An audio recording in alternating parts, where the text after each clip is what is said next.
way he could bang regular chicks is with a kryptonite condom. That would kill him. Hey everybody, welcome to Two Over Comics. I'm Steve. And I'm Mike. Today what are we doing today? Part 3, I believe, of the 90s. 90s extravaganza in comics. Freaking awesome, I just want to tell you. Right now, I'm going to get this out of the way right now. I buzzed my head today.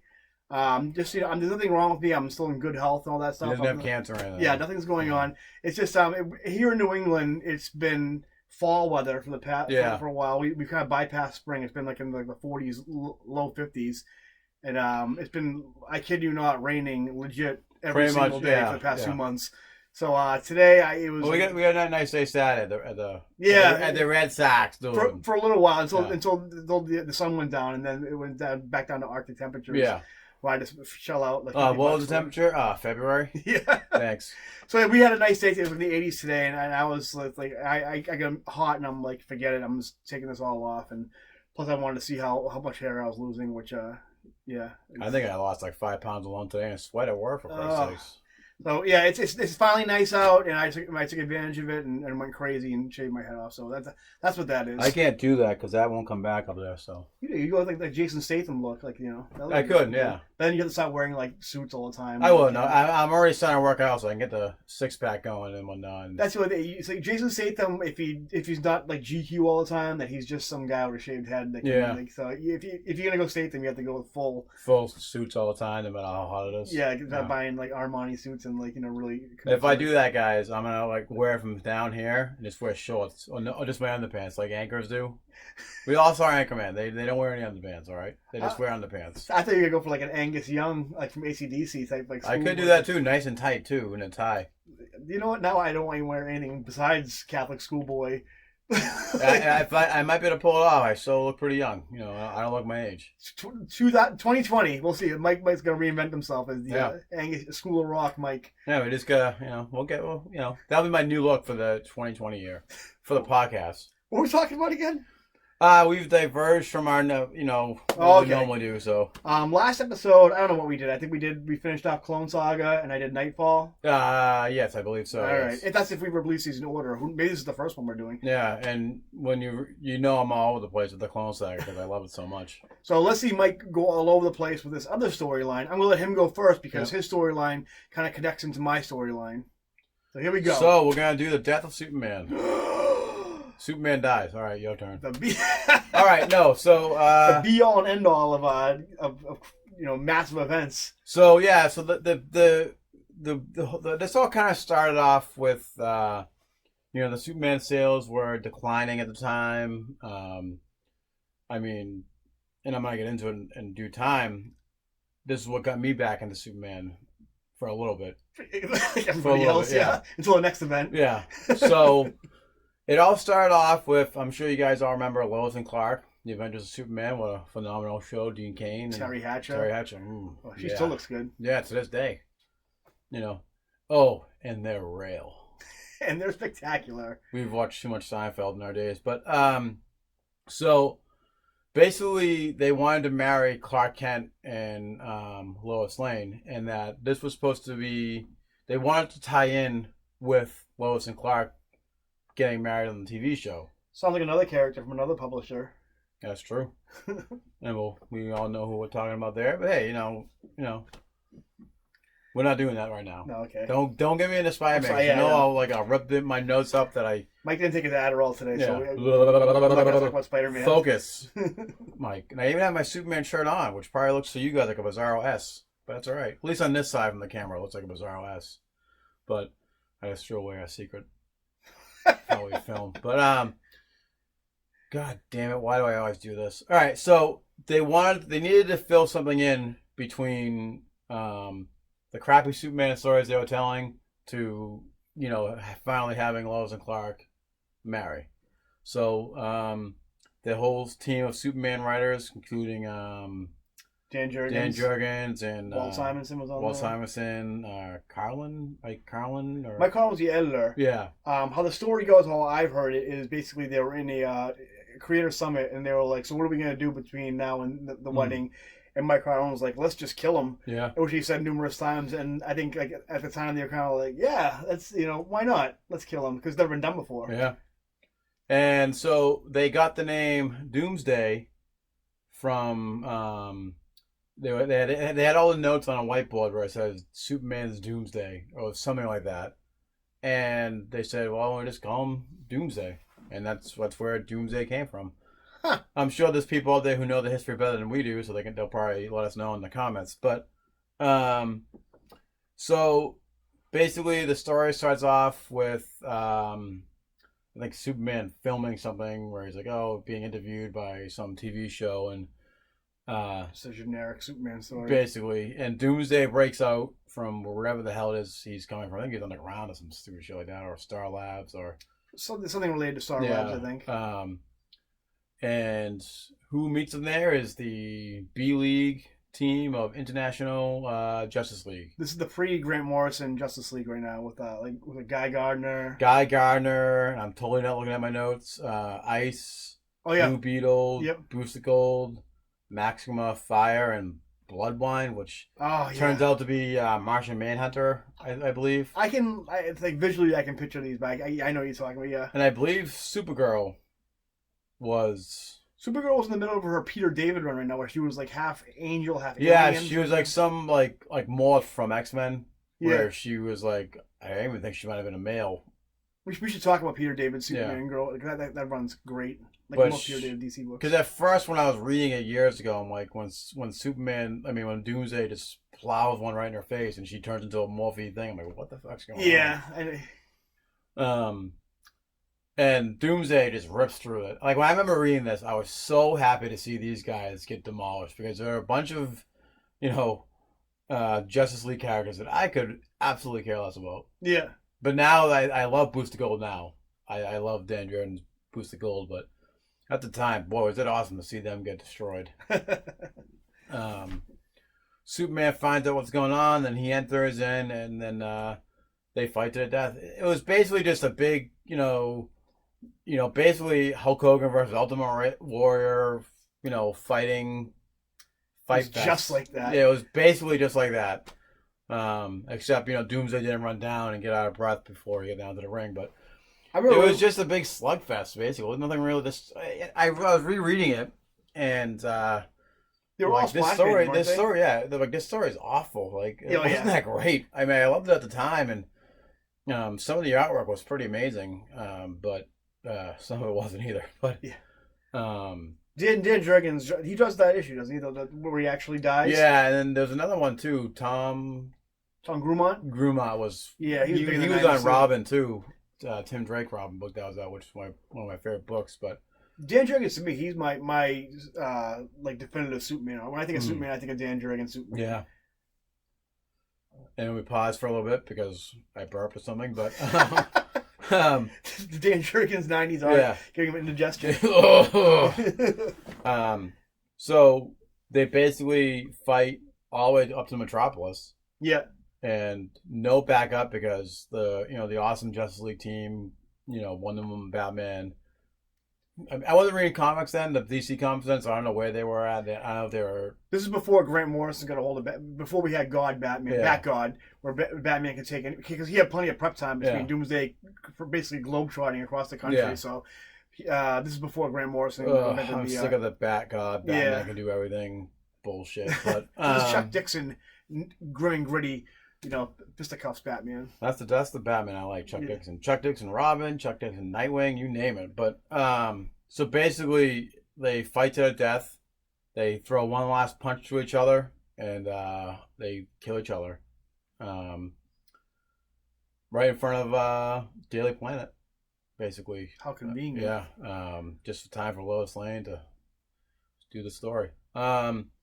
At the time, Clark Kent and Lois Lane knew who each other were, so it kind of made more of an emotional impact on. I would hope so. They were getting married pretty soon, so no foundation will survive off her. Did I say foundation or relationship? Relationship won't survive on a foundation. Exactly. Kryptonian. Just ask Peter Parker. There I go. I went to a Spider-Man reference. Then enter, the sob stories. Oh, Superman. Funeral for a Friend. Although those comics did come out, that awesome Superman sash. They came in the comics. It was like I think it was just a black sash you could wear. It had the Superman. Oh yeah, that's true. Yeah, yeah, that was in the bagged polybagged Superman issue that had which like, is the bloody red Superman. So many people went out to get that book, and now you find it in the 50-cent bin. That I think this book in particular was like the beginning of the speculator bubble burst when like people started buying these other Superman comics, like they were gonna put their kids through college. And they did the same thing when Captain America died years later. Oh, yeah. And it turned out to be a worthless book. But so then we enter Funeral for a Friend, where pretty much the world is going through the emotions of living with a world without Superman, and you have the heroes doing it. Remembering Superman. Lois Lane, she's trying to find like closure, and we found out that Superman's body's taken. She's not gonna find closure because you know why? As if I recall, 4 different Supermen come knocking on her door saying, "Hey, Lois, I'm back." And after that, Pa Kent has a heart attack in this one. Oh yeah, where he has like an illusion, or he dies and comes back, but he goes off his son into heaven and the whole thing. But then we enter Reign of Superman. 2 of my favorite Superman have come from the Reign of Superman. Which ones? Superboy and Cyborg Superman. As soon as I saw Cyborg Superman back then, I'm like, this art is amazing. That was Jurgens, right? Yeah, I think so, yeah. I think he based off Terminator. It was like the James Cameron Terminator that was popular at the time. Yeah, I had a nice line about the 90s. Oh, yeah, so... Actually, no, go ahead, because I kind of jumping ahead again, as always. My favorite was Eradicator. I liked Eradicator because he was just... He was basically had a cool, like, more modified Superman suit. I never liked... Later, years and years later, very recently, people made a big fuss about the Superman not having the trunks. I've always hated the red trunks. It's just underwear over spandex just seems stupid to me. But I get why people like it. Well, for what we lost, I love the red trunks. I'm a classic guy. But when we got the new 52 Superman and the armor on Superman, that's what it was. You can lose the red trunks, but don't give me armor in place of red trunks. He doesn't need it. He's Superman. I remember getting into fights with so many people online with us, like, "Oh, Mike." But I did like that. I love the Eradicator Superman because he was just had a cool, like, modified Superman suit, had those visors, and really gave him like. Superman always had heat vision, but they always drew it. It was always like these like straight like laser beam lines. This one was like big Kirby crackle, like like. Yeah, and he was able to shoot like photo blasts from his hands or something like that. Because Walt Simonson was drawing that book. Because basically 4 books. I remember they basically made the 4 different Supermen. Walt Simonson was doing the Eradicator one, and he was like his full like in his Thor glory, where he was doing all the Kirby crackle and all that kind of stuff. I'm taking. And we have Superboy, which was my favorite at the time, and once Jeff Johns got a hold of him. Oh no, I do like Jeff Johns. Yeah. Yep. So Superboy is a clone, half Superman clone, half human. The Metropolis kid. Yeah, of Superman. We don't find until years later that it's the clone of Lex Luthor, the other half. We found that years later. That was drawn by Tom Grumman, right? That yeah. Book. If you go back, Carl Kessel also wrote that book. It was the MTV Superman. If you watch this episode and go back and read these comics, the Superboy comic is probably the most 90s, most sexist, by far. It's like every panel, every time there's a girl on the page with him, he's immediately commenting on her. Yeah, like he'll stop saving the world. Or he'll let like a dog get run over, and then he'll save the babe. And he'll make times to like comment on her tits or like grab her ass. Yeah, or like that. And like that was the whole series. It wasn't just one issue. Yeah. Almost every episode, every book was him sexually assaulting or sexually harassing a female. He did become more endearing. Once he finished, he was in puberty right then. So he can't blame him. We've all had that awkward stage in life. So once he got through that, he got more endearing. I think once he got the Young Justice stage. Yeah, he took the jacket off, started wearing that tight black T-shirt and and jeans. And then we get the Jeff Johns Teen Titans run, which is my favorite Teen Titans run. For me, because I didn't. Teen Titans proper, I'll say my favorite Teen Titans type book is probably Peter David's Young Justice. Yeah, that was pretty. We'll talk more about Jeff Johns in a minute, though. Yeah, we go off on tangents again. Yeah. So Okay, so we got Eradicator, Cyborg Superman, Superboy, and who else? And you have Steel, who was basically John Henry. DC's answer to fucking Iron Man. Which it couldn't be any more on the nose.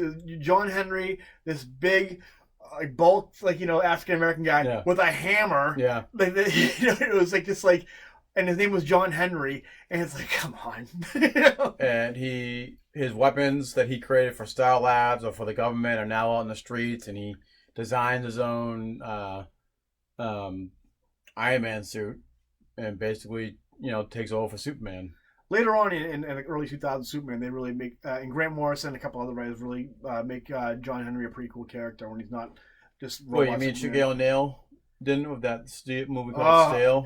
You know what? Which I don't think had anything to do with Superman. I get to see that movie. I've only seen bits and parts, and what I've seen, not once mentioned Superman. I don't think it takes place in Metropolis. Isn't what's the guy's name from The Breakfast Club? The punk kid. Oh yeah, he's like the bad guy in it, fucking Judd Nelson or something like that. Yeah, I was gonna Jay from Jay and Silent Bob do there's a line about him once. I was gonna do it, but I can't remember what the line was. Like way to be up here. Yeah, like fucking doing Breakfast Club and some other movies that I can't remember. And then bottom of the barrel superhero film. Oh my fucking, god, like Steel. Because then again, every superhero movie that came out in the 90s was the bottom of the barrel. Yeah, so scraping ideas. So. All you guys pissing and moaning and nitpicking about comic book movies now. Yeah. There was a time where Steel was like the best we had, like DC had to offer for superhero movies. Actually, come to think of it, it's probably still better than the shit they're putting out today. But hey, anyways. Anyway, so greatest Superman, the 4 different Superman. Mm-hmm. They say, Lois, hey, like we're Superman, the real deal. They basically, even Steel comes down. I don't think Steel comes down and says he's Superman. I think he always says, he's not Superman. Yeah, I'm just some guy in a suit. Yeah. Superman saved me, and I'm just trying to return the favor. Yeah, I remember he was like more like, this is like my tribute to Superman rather than like pretending to be Superman. We have like, each book comes with like a fold out poster of each individual Superman and different like symbols. It starts right off the back with Cyborg Superman going down to Star Labs, breaking his way in, grabbing the body of Doomsday, grabbing him like on some like type of rock and throwing him into space. Yep. And then we find out that Doomsday's still alive at the end of that issue. He goes into space. Yeah. So we have Superboy, like I said, being a creep by sexually assaulting and sexually abusing women throughout the whole issue. There's so much going on. Like I know. To be honest, while Reign of Superman was a cool concept, there weren't really that many memorable storylines. That's why I can't remember any of them. Besides Cyborg Superman. Yeah. I think that he had the most, because we find out that he was who was he? He was Hank Henshaw. I think as Hank Henshaw, he went up to space. Superman failed to save him, and then he turned into like half human, half cyborg. Yep. They a lot of these characters were all like recycled characters from the past. You had Superboy. The original Superboy was just young Clark Kent. Hank Henshaw was another Superman villain. And I think they had Eradicator for a while. Eradicator was actually Superman's body. Yeah. But he was just possessed by a Kryptonian entity. And Steel was obviously John Henry. Yeah. Because it was Eradicator that took Superman's body, right? Yep. Yeah. That's why I'm so confused with that, because Superman came back in his regular body. He just ended up taking another body, I think, towards the end of the story. That's why I thought Eradicator was originally. I thought he was the real Superman when what was going on. Yeah, I felt for DC. Good goddamn confusing mess is what it was. And then we get towards the end the black suit Superman with a mullet. Yep. Pretty awesome. I liked it. For me, the more ridiculous '90s gimmick, the better. I think we first. This was one big gimmick because, it led into what we got at the end of this was it's also going to lead into the Green Lantern storyline we're going to be going into. Oh, spoilers, Mike. Yeah, sorry. Talking about Green Lantern in the '90s. So basically, Cyborg Superman teams up with Mongol, Green Lantern villain. He's also a Superman villain too, I believe. Yeah, he's like a DC villain pretty much. He's that great Alan Moore story, whatever happened to the Man of Tomorrow, where he puts the thing where for Superman's birthday, he puts like that thing what's called in his head, the pod thing, and yeah, it's a pretty cool story. Basically, at one point, all the Superman fight. Cyborg Superman kills Eradicator, punches him right through his stomach. And then we find where Mongol and Cyborg Superman team up, and they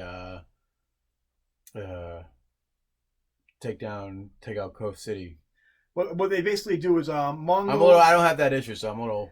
Mongol comes from a thing called War World, where it's basically this big like battle planet, kind of like Brainiac's. I forget what Brainiac's thing is called, but anyway. So basically, what Mongol does, he needs like these certain cities to act as beacons to create a war world on Earth, and like one of them is Coast City. I think the other ones are like Star City and Metropolis and all that. But he ends up destroying Coast City, and Green Lantern ends up finding out, and Green Lantern actually Hal Jordan at the time. And actually ends up being in that issue where Superman comes back and he looks like Mel Gibson in the black suit, big guns and stuff. For the longest time, I really thought he killed Cyborg Superman killed Eradicator in Coast City, and that's what causes everything to blow up. He might. Oh, well, I don't know about Eradicator. I don't think Eradicator's in that storyline, but I think in that storyline where everything's kind of like, culminating between the final battle where Superman comes back. Yeah. I think Cyborg Superman does kill Eradicator in that. Yeah. Well, gets rid of. Or he kills him after. It was the whole thing. Eradicator does come back in the comics, very recently, actually. So. It is a forgettable story, so if we get ridiculed by someone about a history, who gives a shit? So Superman comes back. Does he stay in the black costume? Not for long, because he has the black costume because he's still regenerating. Yep. So it was the 90s. They gave everyone a gun back then.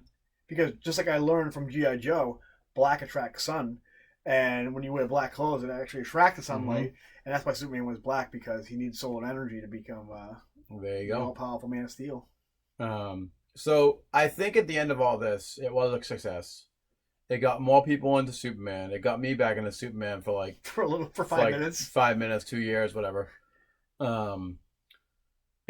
We got a video game out of it for Sega Genesis and Super Nintendo. Tons and tons of it was just like the story. It was a god awful game. It's the storyline that anytime they do anything with the games, TV, cartoons, movies, they immediately try to go to the death of Superman because it's the most successful comic book event ever. Yeah. Question: when Superman comes back, does he lose the mullet or keep the mullet? He has the mullet for a while, and he should, because Superman's business in the front and party in the back. You know what I mean? He's, he might be Superman. He might be dull. But you know what? He still likes to party. Well, when he's Clark Kent, he does tie that bad boy back, though, right? The ponytail. Yeah, that was, I think almost everyone had a mullet kind of in the 90s. He didn't look at all like the bad guy from Kindergarten Cop at all. Not at all. Either, so. That was a phenomenal movie in itself. It was. But it was a success. We had 2 animated movie adaptations about it. The first one, not so great. Though in the first one that came out, they did a better job of explaining how Superman didn't really die. Yeah. He was kind of just like... It was a cool take on it. Yeah. I didn't mind it. He was like in a rejuvenation tank the whole time. He was in I think he was in that Kryptonian armor. Yeah. Or it was either the Kryptonian armor or it was his spaceship that kind of he didn't die. He was just some people can trick themselves like spies in the movies. Mm-hmm. Like Nick Fury did, where he made him seem like he was dead. Yeah. Where he was happy, was so slow, he was rejuvenating himself. So it was something silly like that. Instead of I think they made Lex Luthor pretty cool. Because Lex Luthor wasn't really... Lex Luthor was a good guy then, too. Well, yeah, he wasn't really... With his friggin' awesome red hair. Wasn't he dying of, radiation poisoning from his Kryptonian ring, too, at that point? Maybe. Again, I didn't really read the books back then. That's kind of when I was getting back into the books. Yeah. And, I was literally just on board for that one story, and then I didn't come back until Jeff Loeb and Jim I think Kelly most people did, too, because it was... Christ, I didn't start getting back into Superman, really, until Smallville came on. That's actually not true. I did dip back into the well when that awesome Electric Superman story came out. See, they just railed you in, and when you got there, you're like, ugh. You know what? People complain about gimmicks, but we all buy them. Yeah. Unless your 2010s Marvel, where it's all right, enough of the gimmicks. So yeah, that was. Sometimes they still get me. That was the death, return, life, reign of Superman. Yeah. The life and times of Superman in the 90s, the zenith of 90s comic book events, and I don't think there'll ever be anything bigger than that. People say Civil War was? No way. No, because nobody big died in that. I remember at the end. Of course, Cap dies, and that's what kind of leads into that. But even still, I remember Death of Superman being on the news when I was a kid. Like, and that was before, like, right now, like, comic books are kind of, like, ingrained in pop culture. Because the movie, Yeah, this is back when, like, no one gave a shit about comics, and this was, like, on the news, like, Superman dying. People thought it was really happening. I think David came down to our local comic book shop at the time. So, yeah, there we go. There's Death of Superman. What I'm going to talk about is... Mike kind of spilt the beans and said I was... Whoa, sorry. 90s Green Lantern. Mine kind of comes out of Death and Life of Superman. In the Silver Age, was it Silver Age? Is that where Hal Jordan came? Yeah, I believe so. The Silver Age, Hal Jordan was Hal Jordan. Green Lantern was Hal Jordan. Wally, I think Barry Allen was the Silver Age Flash. Yeah. So anyway, so for the 70s and 80s and most of the 90s, Hal Jordan was a Green Lantern, and unlike how it is now, no one really gave a shit about Green Lantern at all. So what DC basically did, they were in like the process of doing all these legacy characters. Yeah. Which they can do right. They and they'd done Death of Superman. I think they were in the middle of doing Nightfall, or they haven't done Nightfall yet. No, I'm not quite sure when, but I do know that the 90s were a thing of change for both companies, where there was someone else taking over the mantle of... DC was really taking his characters and really shaking them up, like, and kind of giving you Black Mirror type renditions of these characters. Who else was it from Marvel? It was Spider-Man, obviously. Captain America, I think. Tony Stark was like Teen Tony. Yeah, and then I think Cap was old and dying. I know they Cap armor. Thor was I don't know. Thunderstrike. Yeah. So anyway, so no one gave a crap about Green Lantern books. So they decided to like, you know what? No one cares about Hal Jordan. Let's just get rid of him. So what they do basically is in the story that Mike was talking about, where Cyborg, Superman, and Mongol team up. Obviously, they destroy Coast City, which is Hal Jordan's home to 7 million people. And so he gets there, sees the city's destroyed, sees Mongol there, sees Cyborg, Superman, beats the crap out of Mongol. That story's over. But he's still kind of like reeling from like, his hometown, all the people he knew and loved, like, killed. And so directly after that issue, he goes on this adventure that has nothing to do with it, with Green Lantern, Green Arrow rather, because that's just bad, editorial. I remember reading that on Wikipedia. I think I was looking up on this, like he did it. Like a random story. Yeah. So he's about ready to go batshit in his own book, but then he goes off of Green Arrow. That was the editor not realizing, like, hey, we're in the middle of this big, huge story with the character. Lack of communication. So he comes back and decides he's going to resurrect the city using his Green Lantern ring. Plus bringing, like, all the buildings back, all the people back, the kids. And the Guardians immediately are like, hey, you can't do this. You can't be creating sentient life. Like, this is against the rules of, like, the Guardians. It's kind of funny you say that, because when they do the return of Hal Jordan Rebirth, we'll talk about that too. So Hal Jordan's like, what are you effing kidding me? Like, I've done all this for you. I've sacrificed so much. You guys can't give me this one thing. So he goes there and to confront the Guardians. The Guardians sick all the Green Lanterns on them. Hal Jordan just piles through them all, takes all their lantern rings, till eventually the Guardians like, shit, like, we're not gonna be able to stop this guy. Let's resurrect Sinestro, who's been dead at this point. They sick Sinestro after Hal Jordan. Doesn't he break his neck too or something like that? Right Hal Jordan kills Sinestro. Yeah. Kills Sinestro. After being dead, he's dead again. Yep. Kills Kilowog, and eventually all the other Guardians kind of like, we're not going to be able to stop this guy. He's way too powerful. So they end up actually transferring all their power, their remaining power, into Ganthet, one of the Guardians. Ganthet goes to Earth, and at the time, while this is happening, Hal Jordan goes to the main power battery in Oa. I think that's how you pronounce it, Oa. Yeah. And he absorbs all the power in the Green Lantern Corps and becomes Parallax. At this time, Ganthet goes to Earth, meets Kyle Rayner, who had been introduced in like 2 pages in a previous storyline, and immediately gives him the power ring. Let's get this rookie the ring to take on the greatest Green Lantern of all time. Which just proves once and again, because they did the same thing with Riri Williams and Iron Man, and the internet went apeshit. But it proves once and for all that comic fans only will accept like muscular white dudes. Yeah. as replacement characters. Yeah. So anyway, it doesn't prove that at all. But so he becomes Green Lantern. unknowns to Kyle Rayner at the time, Guy Gardner was actually offered the ring, which was told in a later story, but Guy turned it down. Yeah, because he had that weird yellow ring still. Yeah, he was Warrior at this time. Yeah. That was the 90s. He was part of Justice League, right? The Doomsday took down? Yeah, he was in the international one where he got destroyed, which was awesome. So, anyway, Daryl Banks, the artist at the time, who's drawing the book for Ron Mars, designed this awesome Green Lantern costume where it's black and white and has a different Green Lantern insignia. Apparently, I didn't know Daryl Banks modeled Kyle Rayner after Keanu Reeves. Which makes sense because I'm sure like Speed and Point Break was out. Yeah, Johnny Mnemonic. It's a phenomenal movie. Was out. He becomes the Green Lantern. They beat Parallax, and then so that's how Kyle Rayner becomes Green Lantern. So basically, what the reason why they had Kyle Rayner come about and do the story in general, as well as other stories like Connor Hawke becoming Green Arrow.